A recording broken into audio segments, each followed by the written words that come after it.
DC versus ಜಿಟಿ single ನಿರಾಕರಿಸಿದ Miller, Kuldeep ಎಡವಟ್ಟು, 1 ರನ್ನಿಂದ ಸೋತ ಡೆಲ್ಲಿ.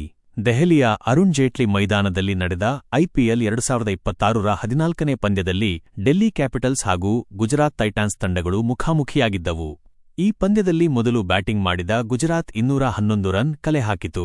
ಈ ಗುರಿ ಬೆನ್ನಟ್ಟಿದ ಡೆಲ್ಲಿ ತಂಡ ಗೆಲುವಿಗಾಗಿ ಕೊನೆಯವರೆಗೂ ಹೋರಾಟ ನೀಡಿತ್ತಾದರೂ ಅದು ಸಾಧ್ಯವಾಗಲಿಲ್ಲ. ಡೆಲ್ಲಿ ಪರ ರಾಹುಲ್ 92 ರನ್ಗಳ ಇನ್ನಿಂಗ್ಸ್ ಹಾಗೂ ಕೊನೆಯಲ್ಲಿ ಡೇವಿಡ್ ಮಿಲ್ಲರ್ 41 ರನ್ಗಳ ಇನ್ನಿಂಗ್ಸ್ ಆಡಿದರಾದರೂ ತಂಡವನ್ನು ಗೆಲುವಿನ ದಡ ಮುಟ್ಟಿಸುವಲ್ಲಿ ಎಡವಿದರು. ಇದು ಈ ಆವೃತ್ತಿಯಲ್ಲಿ ಡೆಲ್ಲಿ ತಂಡದ ಮೊದಲ ಸೋಲಾದರೆ, ಇತ್ತ ಗುಜರಾತ್ ತಂಡ ಈ ಸೀಸನ್ನಲ್ಲಿ ತನ್ನ ಗೆಲುವಿನ ಖಾತೆ ತೆರೆದಿದೆ.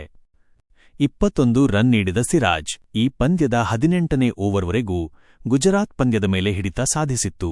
ಡೆಲ್ಲಿ ಗೆಲುವಿಗೆ 12 ಎಸೆತಗಳಲ್ಲಿ 35 ರನ್ ಬೇಕಿತ್ತು.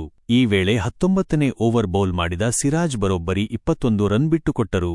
ಈ ಓವರ್ನಲ್ಲಿ ಮಿಲ್ಲರ್ 2 ಸಿಕ್ಸರ್ ಹಾಗೂ 1 ಬೌಂಡರಿ ಬಾರಿಸಿದರೆ ವಿಪ್ರಾಜ್ 1 ಬೌಂಡರಿ ಬಾರಿಸಿದರು. ಹೀಗಾಗಿ ಕೊನೆಯ ಓವರ್ನಲ್ಲಿ ಡೆಲ್ಲಿ ಗೆಲುವಿಗೆ 14 ರನ್ ಬೇಕಿತ್ತು. 20ನೇ ಓವರ್ ರೋಚಕತೆ. 20ನೇ ಓವರ್ ಎಸೆದ ಪ್ರಸಿದ್ಧ್ ಕೃಷ್ಣ ಅವರ ಮೊದಲ ಎಸೆತವನ್ನು ವಿಪ್ರಾಜ್ ಬೌಂಡರಿಗಟ್ಟಿದರು. ಆದರೆ ಮುಂದಿನ ಎಸೆತದಲ್ಲಿಯೇ ವಿಪ್ರಜ್ ನಿಗಮ್ ಔಟಾದರು.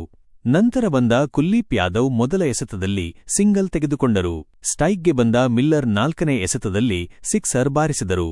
ಹೀಗಾಗಿ ದೆಹಲಿ ಗೆಲುವಿಗೆ 2 ರನ್ಗಳ ಅಗತ್ಯವಿತ್ತು. 5ನೇ ಎಸೆತದಲ್ಲಿ ಮಿಲ್ಲರ್ ಬಿಗ್ ಶಾಟ್ ಹೊಡೆಯಲು ಯತ್ನಿಸಿದರು. ಆದರೆ ಅದರಲ್ಲಿ ಯಶಸ್ವಿಯಾಗಲಿಲ್ಲ. ಆದರೆ ಇಲ್ಲಿ ಸಿಂಗಲ್ ತೆಗೆದುಕೊಳ್ಳುವ ಅವಕಾಶವಿತ್ತು. ಆದರೆ ಮಿಲ್ಲರ್ ಸಿಂಗಲ್ ನಿರಾಕರಿಸಿದರು. ಒಂದು ವೇಳೆ ಮಿಲ್ಲರ್ ಸಿಂಗಲ್ ತೆಗೆದುಕೊಂಡಿದ್ದರೆ ಪಂದ್ಯ ಟೈ ಆಗುತ್ತಿತ್ತು. ಇದರಿಂದ ಫಲಿತಾಂಶ ನಿರ್ಣಯಿಸಲು ಸೂಪರ್ ಓವರ್ ಆಡಬೇಕಿತ್ತು. ಆದರೆ ಮಿಲ್ಲರ್ ಸಿಂಗಲ್ ನಿರಾಕರಿಸಿದ್ದು ಡೆಲ್ಲಿ ಸೋಲಿಗೆ ಪ್ರಮುಖ ಕಾರಣವಾಯಿತು. ಉಳಿದಂತೆ 6ನೇ ಎಸೆತದಲ್ಲಿ ಮಿಲ್ಲರ್ಗೆ ರನ್ ಗಳಿಸಲು ಆಗಲಿಲ್ಲ. ಚೆಂಡು ನೇರವಾಗಿ ಕೀಪರ್ ಕೈಗೆ ಹೋಯಿತು. ಕೀಪರ್ ಬಟ್ಲರ್ ಚೆಂಡನ್ನು ಹಿಡಿದು ವಿಕೆಟ್ಗೆ ಹೊಡೆದರು. ಹೀಗಾಗಿ ನಾನ್ ಸ್ಟ್ರೈಕ್ನಲ್ಲಿದ್ದ ಕುಲ್ದೀಪ್ ಯಾದವ್ ರನೌಟ್ ಆದರು. ಇದರಿಂದಾಗಿ ಗುಜರಾತ್ 1 ರನ್ನಿಂದ ಪಂದ್ಯವನ್ನು ಗೆದ್ದುಕೊಂಡಿತು.